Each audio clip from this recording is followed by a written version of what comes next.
날씨가 가을이 돼서 이제 서늘한 바람이 부는데 예배당 안은 괜찮나요? 저는 지금 되게 더워가지고 막 찬양하고 났더니 땀이 엄청 났어요. 그래서 옷은 벗고 싶은데 저의 이 베들레헴 때문에 벗지는 못하고 그대로 말씀을 열심히 집중해서 전해보고 싶습니다. 슬픈 소식이 들려오더라고요. 슬픈 소식이 어떤 소식이냐면 중간고사가 다가오고 있다는 또 슬픈 소식. 계약한 지 얼마 안 된 것 같은데 벌써 중간고사라니 이런 비보를 접하면서 여러분들이 얼마나 지금 힘들까, 스트레스 받을까 생각해 봅니다. 힘내시고, 제가 시험은 받을 수 없지만 힘내시고 열심히 한 만큼, 아니 그 이상으로 하나님께서 여러분들의 삶을 책임지시니까요. 두려워하지 말고 떨지도 말고 우리가 열심히 한 것대로 주님 앞에서 살아갔으면 좋겠습니다. 오늘은 역시 사도행전에서 뒷부분이기 때문에 계속해서 사도 바울의 이야기입니다. 근데 성경에 보면, 성경에서는 정말 우리들에게 말하고 있는 진리는 단순하잖아요. 하나님이 우리를 너무나 사랑하신다. 우리를 너무나 사랑하셔서 우리를 하나님의 자녀 삼아 주셨고 우리가 하나님의 자녀로 살아가게 하신다라고 하는 성경의 이 너무나 단순한 진리가 구약 창세기부터 요한계시록에 이르기까지 정말 수천 명의 사람들 가운데서 하나님의 그 말씀으로 그것이 드러나고 수많은 성경 인물들이 하나님의 그 사랑하심을 체험하고 경험하며 살아가는 것들이 이제 성경의 많은 이야기들이고요. 어쩌면 성경은 요한계시록으로 끝나고 완성이 되었지만 이제 이 사도행전 28장으로 이제 끝나잖아요. 사도행전 29장은 이제 각자 우리들이 계속 써 내려가는, 성경대로 살아가는 하나님의 그 꿈이 이 땅에서 이루어지는 그러한 각자의 삶으로서 이제 우리에게 주어진 것이 바로 그런 것이 아닐까 싶습니다. 성경을 구약에서 제가 읽고 신약에서 읽다 보면요, 크게 두 부류의 사람으로 나뉘는 것 같아요.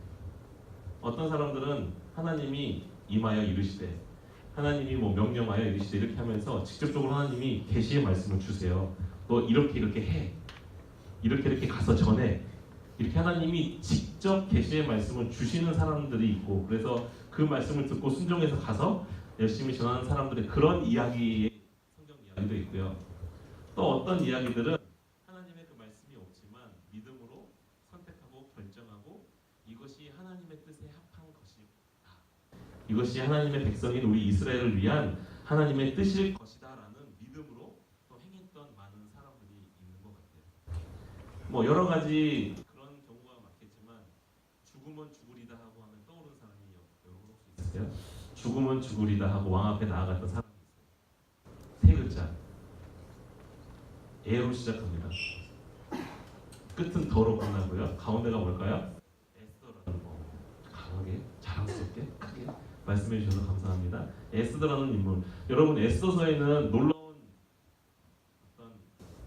놀랍다기보다는 좀 신기한 게 있는 거 아세요, 여러분? 에스더서에는 한 번도 그 성경에서 하나님이 나타나서 이렇게 하셨더라, 하나님이 가라사대, 하나님이 이르시되 이런 말씀이 전혀 등장하지 않아요. 처음부터 끝까지 하나님이 이렇게 하셨다, 하나님이 저렇게 하셨다, 그런 하나님에 대한 이름 자체가, 아니 하나님에 대한 주제 자체가 한 번도 등장하지 않아요. 그냥 그 포로로 잡혀있는 이스라엘 민족의 고난 앞에서 하나님 앞에서 믿음과 결단으로 행했던 모르드게라는 인물과 에스더라는 인물이 그 안에서 고민하고 번민하고 갈등하면서 하나님의 힘을 의지해서 분연히 그 자리에 떨고 일어나서 내가 목숨을 걸고 내 민족을 구해야 되겠다.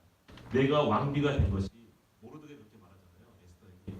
네가 왕비가 된 것이 이 백성 이스라엘을 구하려고 한 것인 줄 어떻게 아느냐라고 하는 그 말씀에 에스더가 동의하면서 내가 죽으면 죽겠습니다라고, 왕이 부르지도 않았는데, 그 당시에는 왕이 부르지도 않았는데 내가 왕한테 나아가면요 그 자리에서 죽음을 당하거든요. 단 한 가지 예외상, 왕이 호를 내밀어서 오라고 청하지 않는 이상은 바로 죽음을 당하는 게 그때 당시에 예법이었는데, 내가 죽음을 죽겠습니다라고 하는 마음으로 하나님 앞에 기도하고 왕 앞에 나아가서 민족을 살렸던 그 에스더. 무슨 말을 하려고 하는지 아시겠어요?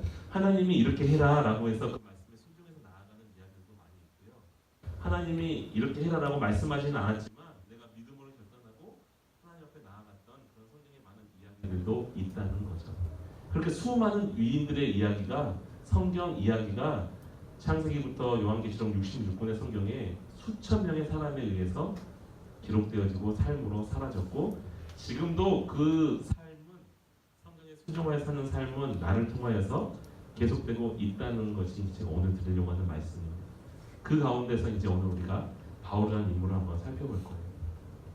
22장의 상황은 어떤 상황일까요? 우리가 지난주에 살펴봤지만 수많은 사람들이 두로에서도 그렇고 가이사라에서도 그렇고 바울이 예루살렘으로 올라가는 것을 막았잖아요. 예루살렘으로 올라가면 이제 바울에게 큰 고난이 있을 거다. 어쩌면 죽을지도 모르겠다. 다시는 우리가 이제 바울 선생님을 못 볼 수도 있겠다라는 그런 마음이 있어서 바울의 바짓가랑이를 붙잡고 못 가게 막았던, 그럼에도 불구하고 바울이 자기의 생명보다 더 소중한 하나님의 그 은혜와 복음을 전하기 위해서 기꺼이 예루살렘으로 올라갔던 것까지가 지난주의 이야기였고, 오늘은 이제 예루살렘으로 왔어요. 예루살렘으로 와서 이제 말 그대로 복음을 증거하다가 이제 그 사도 바울의 복음 증거와 자기가 살아온 이야기를 전하는, 예수님의 이야기를 전하는 그것 때문에 유대인들이 엄청나게 반란이 일어나고 바울을 잡아서 죽이려고 하는 그러한 장면이 바로 우리가 읽은 22장 그 앞쪽에서 나타나고 있는 모습들입니다. 바울이 백성들에게 히브리 말로 자기가 어떻게 예수님을 믿게 되었는지 차근차근 22장 1절부터 보시면요, 유대인들의 말 히브리 말로 차근차근 전합니다. 이렇게 내가 어떻게 예수님을 믿게 되었는지, 예수님을 믿고 난 뒤에 내가 어떤 삶을 살아가고 있는지, 이 삶을 전하고 있을 때 더 이상 유대인들이 그것에 대해서 참지 못하고, 우리 22절 첫 번째 제가 읽었던 게 그거잖아요. 이 말하는 것까지 그들이 듣다가 소리 질러 이르되 이러한 자는 세상에서 없애버리자.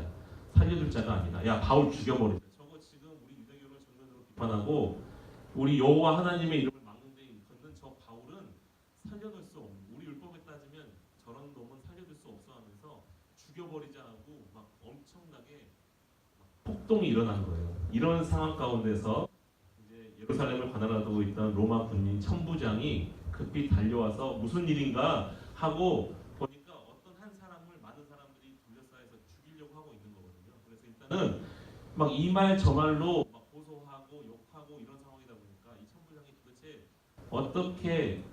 어떤 일로 이게 일어나는지를 모르고 있는 거예요. 특히나 이방 사람이니까 히브리 말도 모를 거 아니에요. 그러다 보니까 무슨 말 하는지도 모르고 일단은 한 사람을 공격하고 있으니까 얘가 문제인 것 같아. 그래서 얘를 일단은 잡아서 영내로 끌고 갑니다. 그런데 이 사람이 이제 이렇게 명령을 해요. 자기 부하들한테. 도대체 이게 무슨 일이냐. 이렇게 사람들이 이 한 사람을 죽이려고 하고 폭동이 일어난 게 무슨 일이냐 하면서 바울 얘 끌고 가서 단단히 채찍질하고 신문에서 그 이유 알아봐. 야, 너 뭐 잘못했어? 너 뭐 잘못했는데 이렇게 사람들이 너 쳐 죽이려고 하는 거야? 이렇게 바울을 채찍질하고 신문하라고 명령을 합니다. 그러니까 그때 당시에 이제 뭐 죄수들을 형벌을 주던 대로 가죽끈으로 이제 묶어서 나무 틀에 아마 이렇게 묶었을 거예요. 그리고 채찍질을 이제 하려고 이제 가죽끈으로 묶고 있을 때 바울이 이제 이렇게 말하는 거죠. 야, 나 로마 시민권자인데 너네 이렇게 아무 이유 없이 나 이렇게 묶고 때려도 돼? 너네 뒤탈 없겠어? 너 큰일 안 나겠어? 이제 이렇게 말을 한 거예요.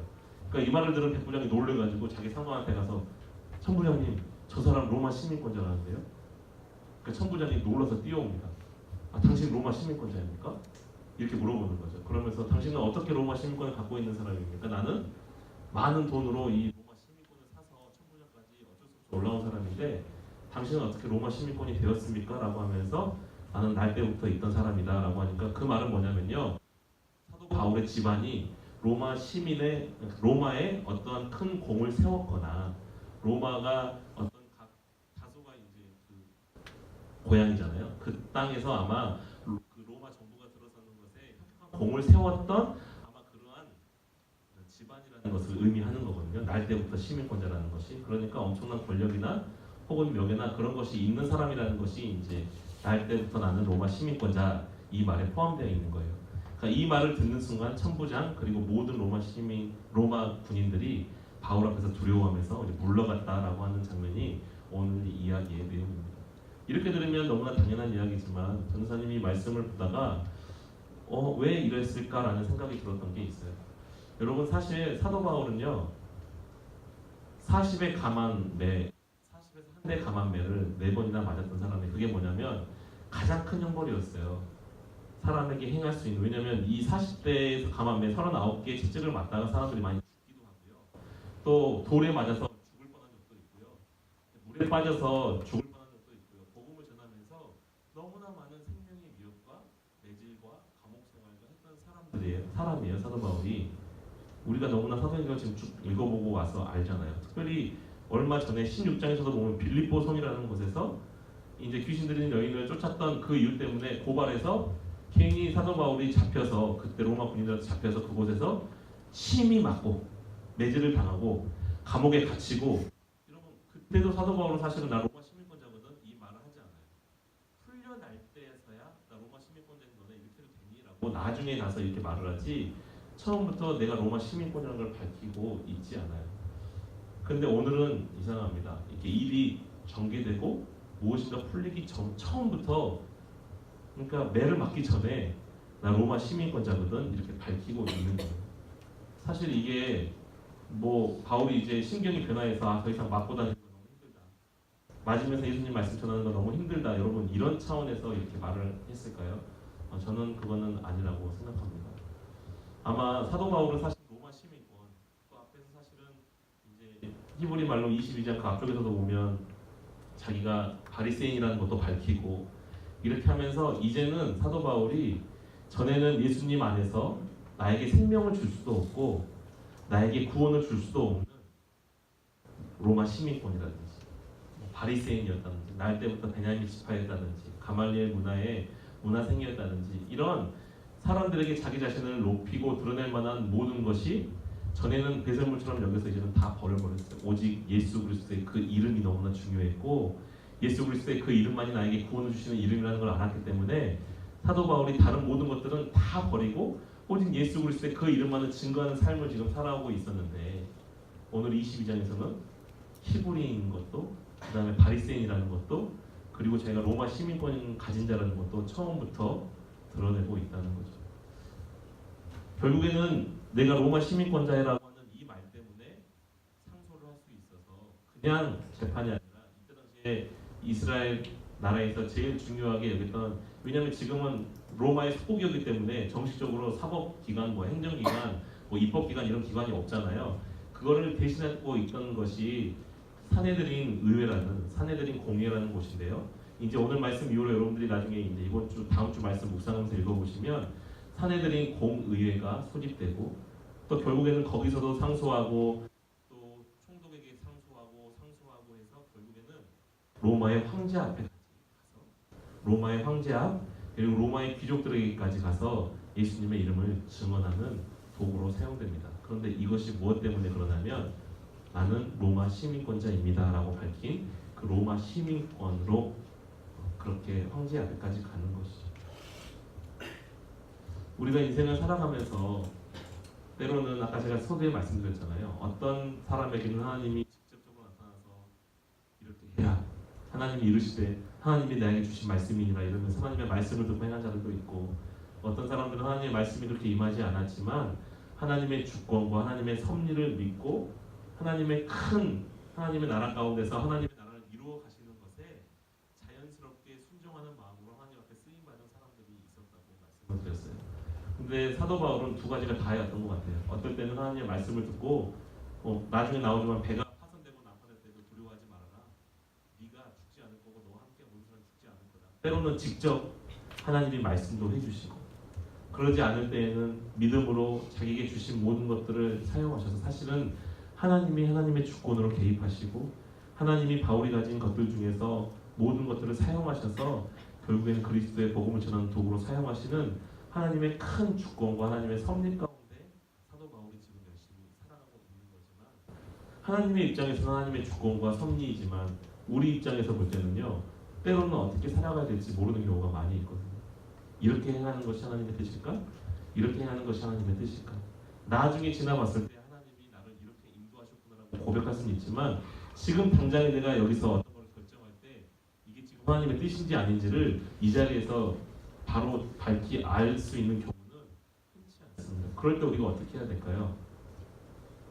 하나님의, 우리가 처음에 말씀드렸던 것처럼 하나님의 사랑이 나에게 임했고 이제 내가 하나님의 자녀로서 이 세상에서 어떻게 살아가야 될지가 성경에 나온 큰 전체 주제라고 그랬는데, 그러면 그 말씀에 합당하게 살아가려면 내가 어떻게 살아가는 게 좋을까? 바울처럼 또는 뭐 에스더처럼 이제는 어떻게 내가 살아가는 게 좋을까라고 기도하면서 말씀의 원리에서 내가 가진 모든 것을 통해서 오직 하나님께만 영광이 되도록, 하나님께 어떻게 살아가는 것이 영광이 될까라고 내가 믿음으로 결정하고 결단하는 것이 바로 우리들의 역할이고 우리들의 몫입니다. 근데 나중에 우리가 살아가 보면 그런 고백을 하겠죠. 아, 하나님이 그때 나를 이렇게 사용하셨구나. 하나님이 하나님의 주권 가운데 나를 이렇게 사용하셔서 나를 지금 여기까지 오게 하셨구나. 나중에는 우리가 그렇게 고백할 수 있겠지만 그 당시에는 우리가 어떻게 할지 모르기 때문에 하나님 앞에 온전히 순종하는 마음으로 하나님 뜻에 합당하게 어떤 걸 결정해야 된다는 거예요. 사도 바울이 마치 그랬던 것 같아요. 로마 시민권이라는 것, 바리새인이라는 것, 사실은 초기와 같이 버렸던 거기 때문에 그러한 것을 한 번도 사용하지 않다가 자기가 버렸던 그것조차도 하나님의 주권 가운데서 하나님의 뜻 가운데서 다시 사용하게 되는 거죠. 이전에는 배설물이었고 예수님 안에서 아무 쓸모없는 걸로 버렸던 거지만 이제는 그 버린 것조차도 하나님께서 다시 사용하시는 거예요. 바울을 통해서. 결국에는 로마의 황제 앞에까지 가서 복음을 증거하게 하시려고. 여러분, 이제 우리가 그러면 어떻게 살아가야 될까요? 지금 계속 말씀드리고 있지만 지금 내가 오늘 살아갈 때 여러분 앞에 당장에 이런 거 있잖아요. 내가 어느 대학을 가야 될 거고 어떤 과를 선택해야 될 거고, 지금은 내가 이게 어떤 것이 하나님의 뜻인지를 잘 모르겠잖아요. 전도사님도 마찬가지일 거 아니에요. 내가 어떤 사역을 하고, 목사님이 되는 게 중요한 게 아니라 내가 어떤 목사님이 돼야 되고 어떤 사역을 해야 하고 하나님 앞에 어떻게 살아가야 될지를 지금 계속해서 고민하고 기도하고 결정하는 것처럼 여러분도 동일하게 그렇게 결정해야 되는 거잖아요.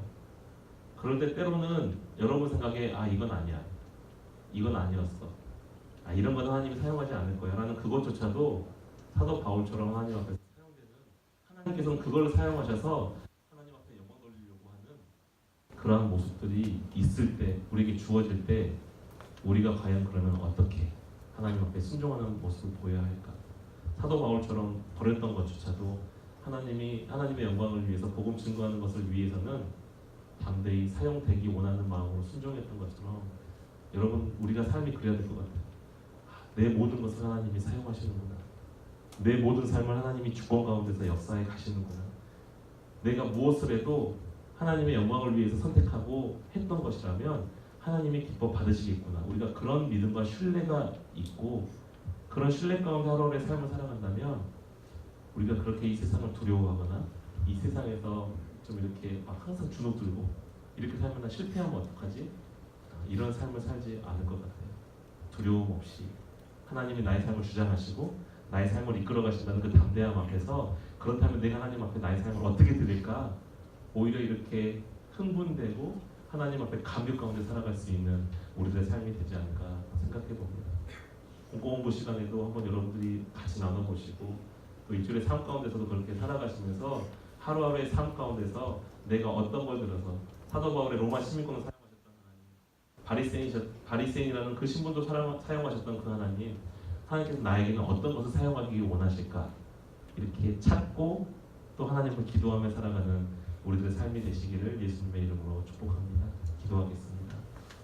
하나님, 사도 바울이 예수님을 만날 수 있는 것을 방해했던 바리새인 혹은 로마 시민권, 이러한 모든 것들을 예수님을 만날 때 사도 바울은 다 버렸습니다. 그런데 오히려 예수님을 만나고 난 이후에는 예수님을 만나는 것에 방해가 됐던 그 장애물들인 로마 시민권, 바리새인이라는 그 신분조차도 하나님께서는 다시 들어 사용하시는 하나님의 놀라운 주권과 역사를 바라봅니다. 또 그것에 기꺼이 순종했던 사도 바울의 모습도 우리가 바라봅니다. 하나님, 나의 삶이 하나님의 주권 가운데 있고 하나님의 섭리 가운데 있고 하나님의 나라를 이루어가는 그 놀라운 하나님의 계획 가운데 나의 삶이 내가 있다는 것을 신뢰합니다. 이제는 우리가 살아갈 때 이렇게 살아가면 내가 망하면 어떡하지? 이렇게 살아가면 내가 밥을 먹고 살아갈 수 있을까? 하나님, 그런 두려운 마음이 아니라 내가 하나님의 나라와 하나님의 뜻과 영광을 위해 살아가기 위해서 내가 어떻게 살아가면 좋을지, 나는 이미 하나님의 주권과 뜻 가운데 나의 삶은 승리의 삶으로 정해져 있는데 내가 하나님 앞에 어떻게 나의 삶을 드리고 내가 하나님 앞에 어떻게 담대하게 나아갈까, 하나님의 뜻을 이루며 살아갈까. 하나님, 우리가 날마다 이러한 고민과 이러한 생각 가운데 살아가는 우리 고등 공동체가 될 수 있도록 하나님 우리와 함께하여 주시옵소서. 그런 걸 고민하는 공공공부 시간이 되게 하시고 또 그것을 고민하는 우리들의 일주일의 삶과 우리의 모든 삶이 될 수 있도록 하나님께서 함께하여 주시옵소서. 감사합니다. 예수님의 거룩하신 이름으로 기도드리옵나이다. 아멘.